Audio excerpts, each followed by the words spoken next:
Mga sangkay, nagiging usap-usapan ngayon itong India na bagong kakampi ng Pilipinas na babangga sa China.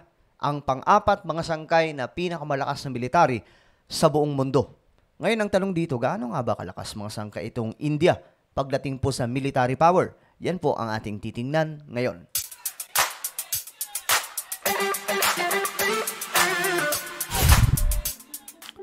Hello, magandang oras po sa lahat ng ating mga kababayan, sa lahat po ng mga solid sangkay. So ito mga sangkay, tingnan lamang po natin itong India, no? Ano nga ba ang kakayahan na ito, no? Dahil ito po ang bagong kakampi ngayon ng Pilipinas na siyang bumutata kaagad sa China. Ang India po ay mortal din na kalaban ng China. Anyway, bago tayo magsimula, pakisubscribe po muna yung ating YouTube channel. Sa mga nandito po sa YouTube, makikita nyo po yung subscribe button sa ibaba, pindutin nyo lamang po yan, tapos click nyo yung bell at i-click nyo po yung all. Sa mga nanonood naman po sa Facebook, syempre, i-follow nyo po ang ating Facebook page. Ngayon, ito mga sangkay, tignan po natin, ano nga ba ang kakayahan nitong India? Ngayon, ako nakahanap po ng isang video dito kung saan nagpakitang gilas ang India ng kanilang military, ng kakayahan ng kanilang puwersang militar. At sobrang nakakalula din po talaga. Pero bago natin panoorin ito, dito muna tayo. Tingnan po muna natin. Pang-ilan nga ba talaga ang India na pinakamalakas? O, pang-ilan ang India? Ang kanilang puwersa ng militar sa buong mundo. At ito po mga sangkay. 2024 India military strength. For 2024, India is ranked number 4 of 145 countries. So, pang-apat po, wala pong nagbago mga sangkay sa ng India. Ayan po. Military ranking 2024, India retains 4th position. So, wala rin pong nagbago. Pang-apat pa rin po talaga ang India na pinakamalakas. So, sino nga ba ang number 1 dito? Ayan, tingnan po natin. So, sa top 10 countries with the most powerful militaries in the world, ito po. Ang number 1, malamang, United States of America. Sumunod, Russia. Pero ano to, mga sangkay, dikitan. Sumunod, China, pang number 3. At pang-apat ay India. Grabe no, pang number 5 pala itong South Korea. Ibig sabihin, malakas din pala itong South Korea. Pang-6, United Kingdom. Pang-7, Japan. Grabe. Pang-8, Turkey. Pang-9, Pakistan. Number 10 naman is Italy.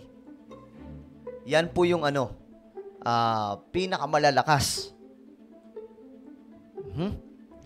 Ngayon, mga sangkay, kung mayroon akong pinag-iinteresan na malaman kung ano po yung sobrang mga sekreto nitong bansa pagdating sa military at mga equipment or mga kagamitang pandigma, ito po yung Japan. Sobrang interesting po yan mga sangkay kasi until now, wala pa po sila gaanong pinapakita ng kanilang puwersa dahil nga pinagbabawal. So again, yan po, pang-apat yung India. Ngayon mga sangkay, nag-check ako dito. Ito po, comparison ito sa China. Bagamat hindi sila nagkakalayo ng India at China, okay? So, ang India, mayroon pong, ito po pagdating po sa active military personnel, ang India mayroon pong 1.45 million na mga aktibong militar. Ang China naman, mga sangkay, mayroon pong 2 million na mga kasundaluhan. Grabe, dami din no? Pero sobrang dami na rin po niyan, 1.45. Palag na po yan. Pagdating po sa defense budget, lamang po ang China. Ang China mayroon pong 229 billion US dollar at ang India mayroon pong 73.9 billion. Pagdating sa aircraft, ang India mayroon pong 2,296. Ang China mayroon pong 3,304. So, yan po mga sangkay. Mag-usapan po natin yan next time, India versus China.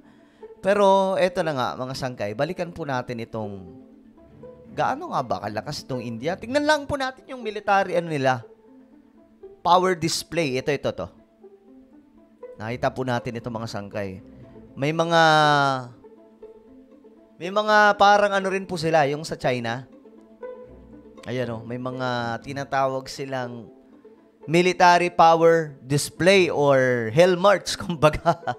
Yan po yung common na lumalabas kasi sa internet kapag nire-research mo yung military power. So, yan po yung India. O, yan po yung mga aircraft nila. So, hindi rin po talaga hindi rin po talaga maitatanggi na malakas. Kung titingnan po natin ang video na to,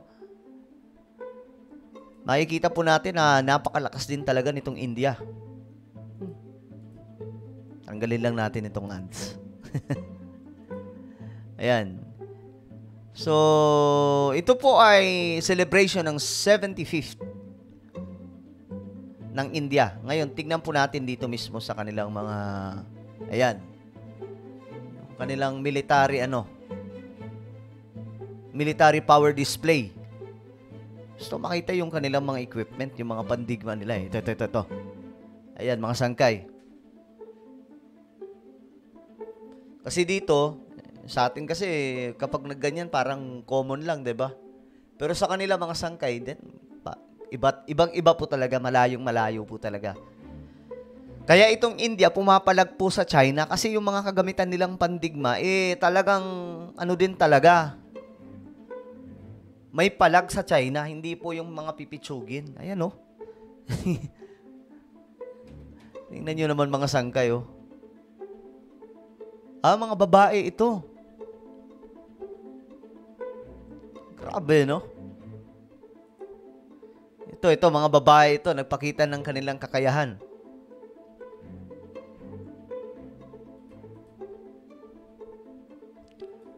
Gusto ko pa makita yung iba. Wait. Ito. Kasama po nila dito si Macron. Ito po yung kinaiinisan ngayon ni Putin. No? Na gustong magpadala ng mga sundalo doon sa Ukraine. Ngayon, ito po yung mga pandigma nila, guys. Ito. Gusto ko ipakita sa inyo. Yan. Yan yung mga kagamitang pandigma nila. Sana all, no? Tayo naman may mga kagaya niyan, mga sanggay. Pero kung ikukumpara po natin, kumpara po natin sa India, talagang wala pa po tayo sa kalingkingan. Kaya nga po yung India, pumapalag po talaga eh. Pumapalag sila sa China. Yung Indian Ocean na pinasok ng China, ay nako. Kamuntikan po yung China doon, mga sangkay. Yan yung mga pandigma sa himpapawid ng India. So may palag po talaga itong India.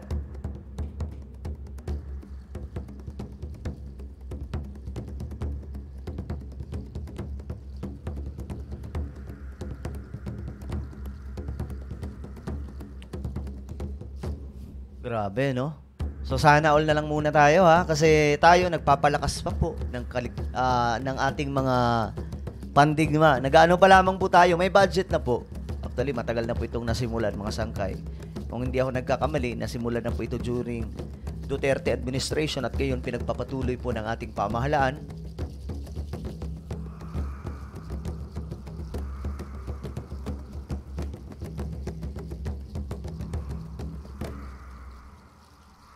Ito na yung mga pandigma nila sa himpapawid, mga sangkay. Ayun, tingnan natin kung mayroon pa dito. Wala na. So, ayan, mga sangkay. At para po sa inyong kaalaman, ang India rin po ay may nuclear. So, i-check po natin ilan ang nuclear ng India. India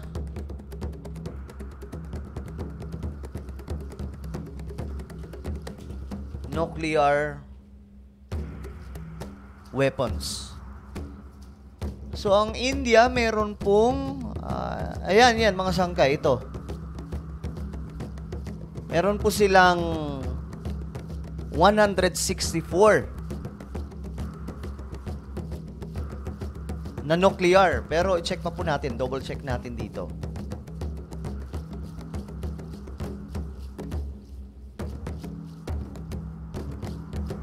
Ilan nga ba talaga? Wait lang Hanapin natin. 164 nga, ayan po mga sangkay. Kasi ito comparison ng India at saka Pakistan. Kasi itong dalawang to, magkaaway ito mga sangkay. Sa India has approximately 164 nuclear warheads. So may palag po sila. So tingnan mo natin yung China. China nuclear. Check natin kung ilan ang... ito. Dito na lang. Show more na lang natin. Baka dito yung... Ay, wala. China nuclear weapons.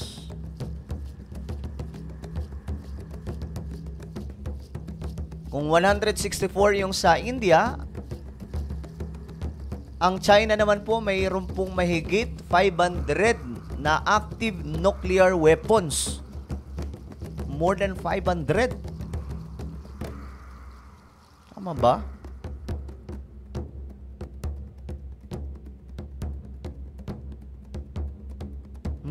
Okay. So, ayun, mga sangkay. More than 500, ayon po dito. Last October, the Department of Defense in its 2023 annual report made two forecasts. First, as of May 2023, China has more than 500 active nuclear weapons. Subalit, parami po ito ng parami mga sangkay. So yan, ganyan po kalakas ang India. Sa tingin nyo ba itong India talagang ayaw pong tulungan ang Pilipinas just in case na magkakaroon ng digmaan? Comment to sa ibaba ang inyong mga opinion. Meron po akong isang YouTube channel. Saan ba yun?